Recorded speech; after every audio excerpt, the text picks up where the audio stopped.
Halo semuanya, selamat datang di segmen analisa. Sekarang kita update dari perkembangan sidang Guru Supriyani di Sulawesi Tenggara. Salah satu hal yang paling mengejutkan adalah ketika jaksa ini malah menuntutnya adalah lepas, bukan bebas untuk Supriyani. Ini adalah dua terminologi yang berbeda, teman-teman. Kalau aku lihat dari beberapa sumber di sini, putusan lepas itu dan bebas itu berbeda. Kalau putusan lepas itu dijatuhkan hakim dalam perkara pidana ketika tuntutan hukum atau atas perbuatan terdakwa telah terbukti secara sah dan meyakinkan. Artinya peristiwa pidananya ada, namun terdakwa tidak dapat dijatuhi pidana. Nah, kenapa dari jaksa menuntut seperti ini? Alasannya sih karena nggak ada niat gitu loh, nggak ada mens rea atau tujuannya adalah baik untuk pendidikan. Makanya mereka tuh meyakini peristiwa tersebut ada, tapi nggak perlu adanya tuntutan pidana. Ini jelas ditantang sekali sama kuasa hukumnya Guru Supriyani.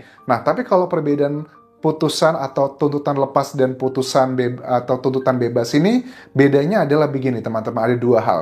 Terdakwa yang diputus bebas tidak dapat diadili kembali untuk perkara yang sama. Jadi kalau Guru Supriyani diputuskan bebas nanti, bukan putusan lepas, artinya di kedepannya dia udah nggak bisa lagi nih diotak-atik lagi, dituntut lagi udah nggak bisa karena sudah ada putusan ingkrah karena itu adalah putusannya bebas. Tapi kalau putusannya masih lepas, kayaknya masih bisa diotak-atik lagi gitu kan. Terus sedangkan terdakwa yang diputus lepas tetap mengakui perbuatannya yang didakwakan. Jadi apakah Guru Supriyani mengakui perbuatan tersebut? Ya sama sekali tidak. Bahkan pengakuan dari terdakwa kan sebenarnya bisa dikesampingkan ya, karena walaupun terdakwa tidak mengaku, hakim juga nggak akan peduli karena masih ada alat bukti lainnya.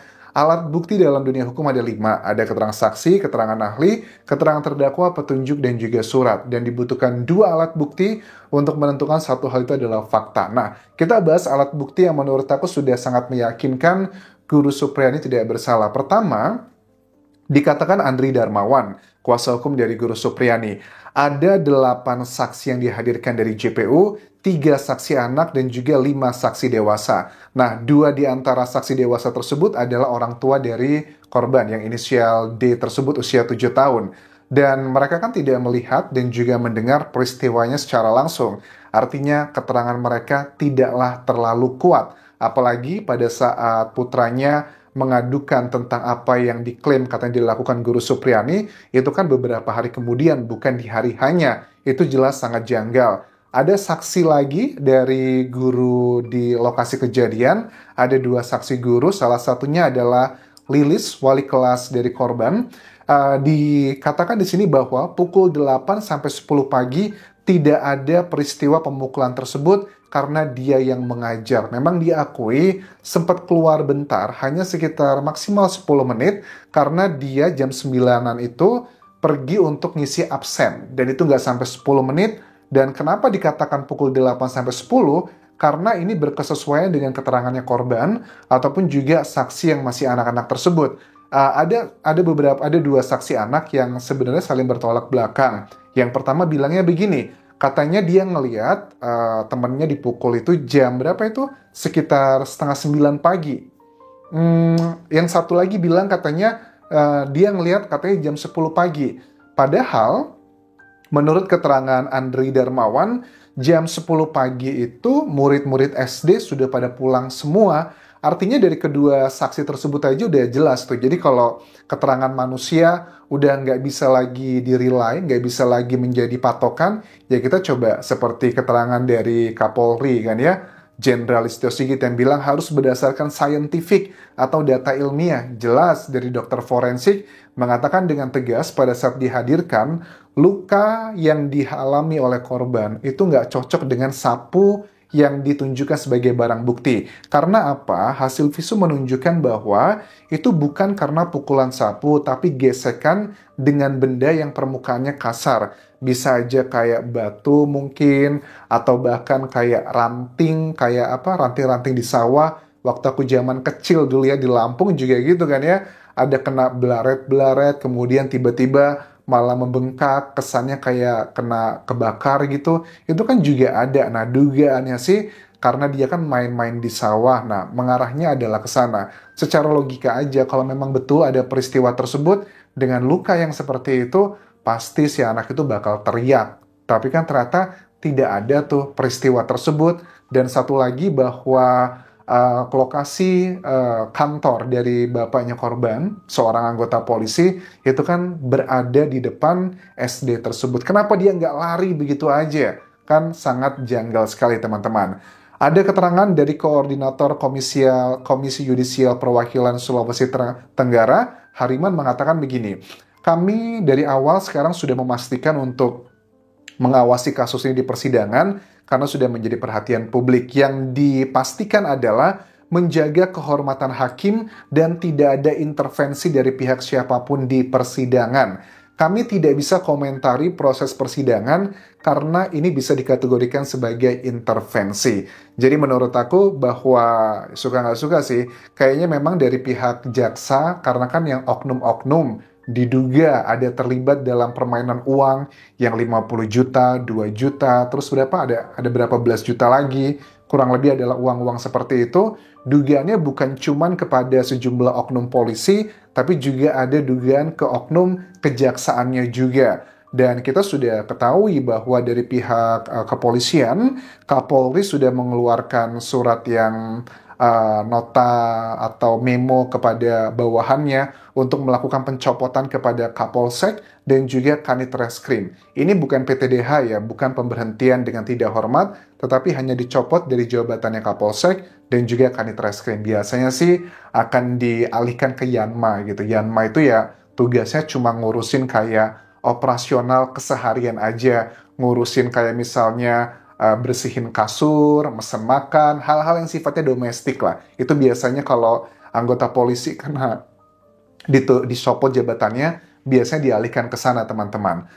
Dan nanti rencananya untuk sidang putusannya itu akan dibacakan pada hari Senin, tanggal 25 November 2024. Yang menarik dalam judul pledoi waktu kuasa hukum dari Supriyani membacakan ada sekitar berapa? 188 halaman adalah judulnya, teman-teman. Judulnya adalah Orang Susah Harus Salah, begitu. Waktu aku ngedengerin bacain, ya poin-poinnya adalah karena Guru Supriyani itu orang bawah, nggak punya kekuatan ekonomi, nggak punya kekuatan sosial, jadi gampang banget ditindas gitu dugaannya. Tapi anehnya adalah banyak orang komentar, ini oknum-oknum tersebut yang dugaannya memeras Ibu Supriyani, apa mereka nggak mikir gitu ya, gaji seorang guru honorer yang cuma Rp300.000 per bulan, itu pun dibayarkannya setiap 3 bulan sekali, kok tega gitu, diminta 50 juta, 20 juta, dan sekian juta lagi lainnya gitu.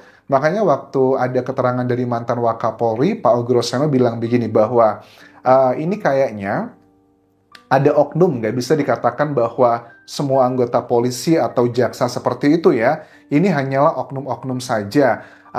Juga bukan mentang-mentang anak polisi lantas cepat ditangani, itu nggak seperti itu. Ya mungkin Pak Ogo Roseno ada bagian yang masih ngebela polisi, ya wajar-wajar aja. Tapi kan kita masyarakat bisa menilai dan juga memahami gitu bahwa dengan banyaknya kejanggalan, kayaknya nggak mungkin ini bakal terjadi kalau korbannya itu berasal dari keluarga yang miskin, bukan anggota polisi. Kan banyak tuh kasus-kasus hukum yang sudah dilaporin tapi nggak pernah dilakukan penindakan. Ada banyak kan komentar, Mas Anjas aku udah ngelaporin kasus yang A, B, C, dan D udah setahun tapi belum diproses-proses nih. Tapi kalau ini kan cepet banget gitu ya prosesnya, bahkan belum ada kayak laporan secara resmi, ini sudah dilakukan pengambilan barang buktinya, sudah ada pemeriksaan kepada Guru Supriyani, padahal belum ada laporannya. Ini yang dikritisi oleh mantan Kabar Reskrim Susno Duaji yang juga dimintai keterangannya di persidangan lalu sebagai keterangan ahli, teman-teman. Kan banyak yang konyol di sini gitu. Nah, Ogo Roseno juga mengatakan begini, seharusnya untuk sidang kode etik nanti itu harusnya bisa dihadiri oleh masyarakat. Tujuannya adalah agar bisa transparan, karena hal-hal seperti inilah yang mengikis rasa kepercayaan masyarakat terhadap institusi kepolisian. Dan kalau memang pada akhirnya ditemukan adalah kesalahan-kesalahan yang fatal, ya harus diberikan hukuman yang maksimal, tidak sekedar pencopotan, jabatannya, tapi juga harus PTDH, pemberhentian dengan tidak hormat. Tapi secara fair ya, kalau aku bahas ini, yang memang awalnya berinisiatif untuk menawarkan sejumlah uang, keterangan dari kepala desa mengatakan memang berasal dari suaminya Guru Supriyani. Nawarinnya pertama kali adalah 10 juta. Negosiasi, ditunggu lagi, oh enggak lah, 20 juta deh kalau gitu. Nggak mau lagi, sampai akhirnya keluarlah angka 5 besar, 50 juta yang disampaikan oleh Kanit Reskrim menurut keterangan dari kepala desa, teman-teman.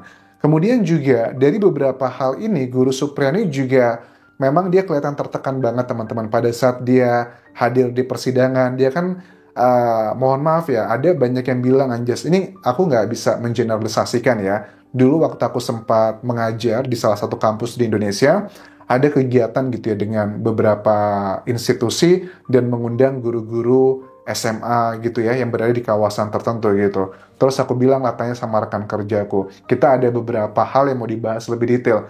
Udah pasti guru-guru SMA udah ngerti, Anjas gitu kan. Aku bilang sama temanku udah pasti ngerti mereka gitu. Terus rekanku bilang begini, Anjas, kualitas guru-guru SMA di Indonesia itu nggak merata gitu. Banyak guru-guru SMA itu yang mohon maaf ya, tidak punya pemikiran yang kritis, knowledge-nya juga tidak pas ya. Aku sekarang menyadari bahwa ya wajar sih, karena dengan pendapatan hanya Rp300.000, orang-orang yang punya kemampuan brilian, cerdas-cerdas, kayaknya pada males ya jadi guru gitu. Tidak bermaksud merendahkan, tetapi secara sisi kita harus melihat ini sebagai koreksi gitu teman-teman. Dengan gaji hanya Rp300.000 per bulan, ya mau kamu secinta-cintanya sama negara, berbakti dan sebagainya, kan orang juga butuh hidup. Menurut aku pada saat kita ya tidak memiliki kemampuan ekonomi yang standar aja, kayaknya agak sulit ya buat mikirin isi kepala kita gitu teman-teman. So, aku juga senang karena Guru Supriyani sekarang sudah diangkat ke pegawai non-PNS yang itu gajinya jauh lebih tinggi dibandingkan Rp300.000 per bulan tersebut. Kita nantikan nanti pada tanggal 25 November 2024, apakah vonis dari Guru Supriyani ini akan dengan dinyatakan bebas atau lepas. Feelingku sih, dan dengan banyaknya alat bukti yang nggak cocok semua ini, dugaanku sangat kuat bahwa Guru Supriyani akan dibebaskan murni. Dan ini belum selesai. Dari pihak kuasa hukum, Andri Darmawan, tidak akan selesai sampai di sini. Dia mengatakan akan memberikan pelajaran secara dalam tanda kutip adalah konsekuensi pidana kepada oknum-oknum yang telah membuat kriminalisasi kepada Guru Supriyani. Ini yang aku setuju. Harus ada konsekuensi secara hukum kepada mereka yang terbukti telah melakukan kriminalisasi kepada Guru Supriyani. Terima kasih sudah menonton. Sampai ketemu lagi di video berikutnya. Tinggalkan like dan juga komen. Subscribe channel YouTube ini. Follow Instagram, Facebook pageku, dan juga akun TikTok di Anjas Asmara. Sampai jumpa.